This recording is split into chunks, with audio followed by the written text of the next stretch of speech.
Bienvenidos a este nuevo vídeo. Este vídeo sería la parte 3 de la sesión 3, ¿vale?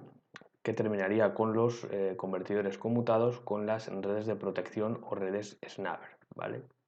Estas redes, Snabber o Snubber, no sé cómo lo queráis pronunciar, sirven para proteger cuando los elementos de conmutación, como puede ser el MOSFET, puede ser el diodo, los IGBTs, etcétera, pues están justo abriendo y cerrando el circuito, ¿vale? Se producen unos picos de tensión, como los que veis aquí,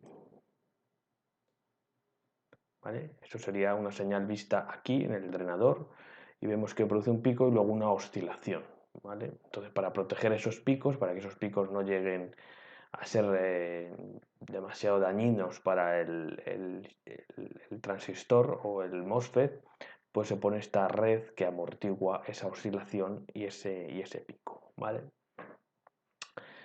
Entonces, bien, pues se suele poner aquí en paralelo y aquí, en el diodo también, aunque el diodo no lo controlamos nosotros, pero hay un momento que entra en conducción, bloqueo, y en ese momento también tenemos que protegerlo, ¿vale? Entonces estas redes pues se suelen calcular de una forma, lo que pasa que es mucho mejor calcular de forma empírica. Vamos a ver el proceso, ¿vale?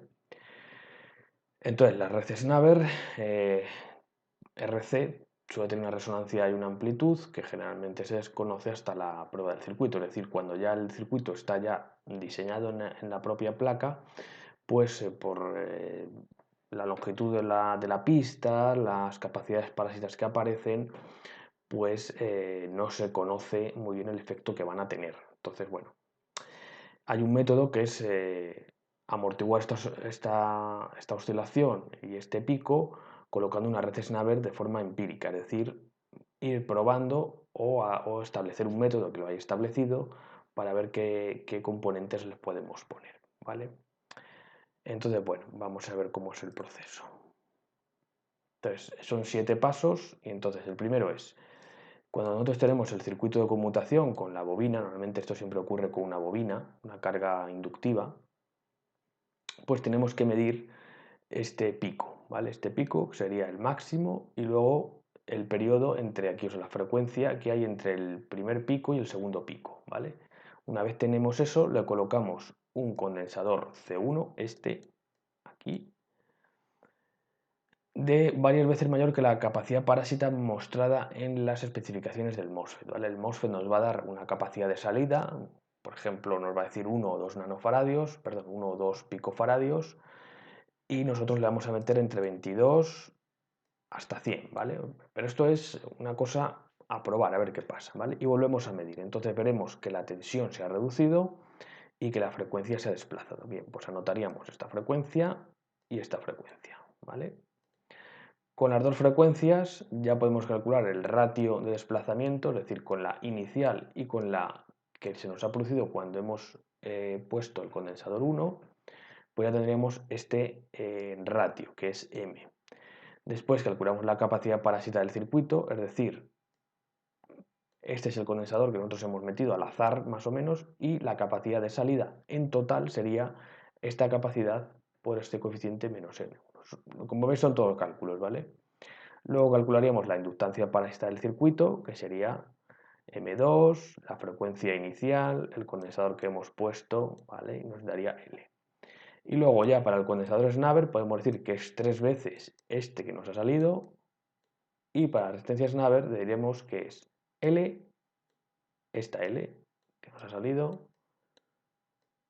dividido este condensador, ¿vale? Ese sería el proceso y ahí tendríamos la R y la C. De tal manera que lo colocaríamos aquí y veríamos que el pico se reduce y que la oscilación más o menos desaparece, ¿vale? Luego podemos jugar entre lo que es la R y lo que es el condensador, ¿vale? Si yo aumento la R, pues lo que voy a hacer es disminuir el pico, pero ¿qué pasa? Que esa energía la voy a disipar en la R, o sea, voy a haber más disipación. ¿Puede aumentar C? Sí, pero aumentará la oscilación. O sea, que tenemos que ver un poco cómo queda el circuito, pues si hay que hacer algún retoque. Pero vamos, más o menos las redes Snabber se basan en eso, ¿de acuerdo? Y luego aquí, bueno, pues el ejercicio que se propone que este le deberéis hacer también, ¿vale? Pues es indicar qué C y qué condensador habéis elegido para esta red de Snaver haciendo los pasos. Bien, yo os tengo aquí preparado más o menos creo que es el mismo circuito, ¿vale? Este es el circuito que os he preparado, que es el mismo del ejercicio, y veis que aquí no tengo conectado, pero voy a abrir otro programilla, ¿vale? Para poder pintorrojetear, ¿vale? Fijaos que aquí esto está desconectado, no está funcionando, no está conectado, ¿vale? Entonces vamos a ver el efecto de poner aquí una bobina y el efecto de abrir y cerrar, ¿vale? V1 es una señal de pulsos, aquí hay pulsos, así, y vamos a ver qué pasa, ¿vale? Entonces le vamos a dar a simular y nos simularía esto, ¿vale? Vamos a quitar esto que pinta. Entonces fijaros, estoy viendo la tensión en el drenador, ¿vale? Ahora voy a hacer un poco de zoom.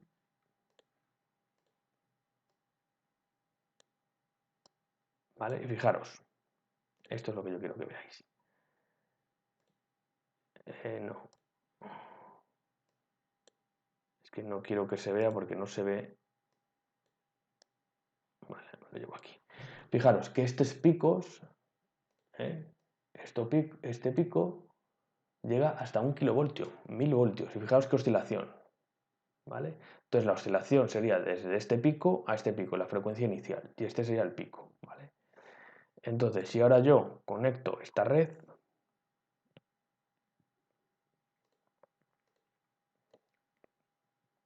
y le doy a simular,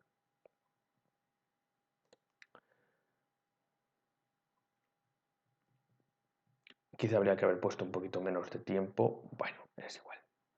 Fijaros que lo que antes iba a 1 kilovoltio, ahora se me mantiene en más o menos, no llega a 240 voltios, ¿vale? Entonces, ¿esto lo puede soportar un MOSFET? Pues sí, hay MOSFET que soportan esa tensión sin problema. La de 1 kilovoltio pues ya es un poco más complicado, ¿vale? Entonces lo que tienes que hacer en el ejercicio es seguir los pasos que hemos hecho para yo llegar a estos valores, ¿vale?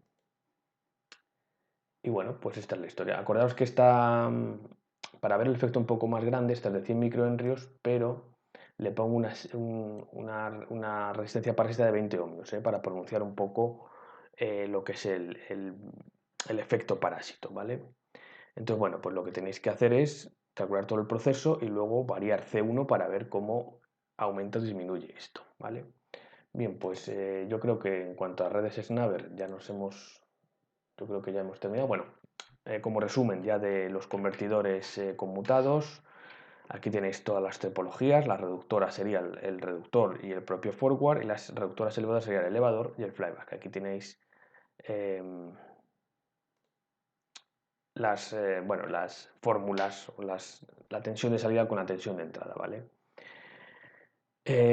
Aquí nos dice, bueno, forward contra flyback, el transformador más pequeño, mayor rendimiento, menor ruido, menores niveles de corriente. Flyback contra forward, sencillo y barato, un único elemento magnético apropiado para convertidores. Esto mayor rendimiento es verdad, por lo que os digo, porque la energía de la bobina magnetizadora la devuelvo a la tensión, ¿vale?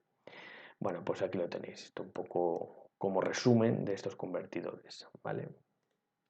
Y bueno, pues aquí nos quedaríamos en los convertidores de corriente continua a corriente alterna, que esos serían los inversores, que son los que llevan los trenes para convertir la tensión de catenaria en tensión trifásica para el aire acondicionado, compresor principal, etcétera, etcétera, ¿vale? Pero lo dejamos aquí y terminamos, digamos, la sesión número 3. Muchas gracias por vuestra atención y hasta la siguiente sesión.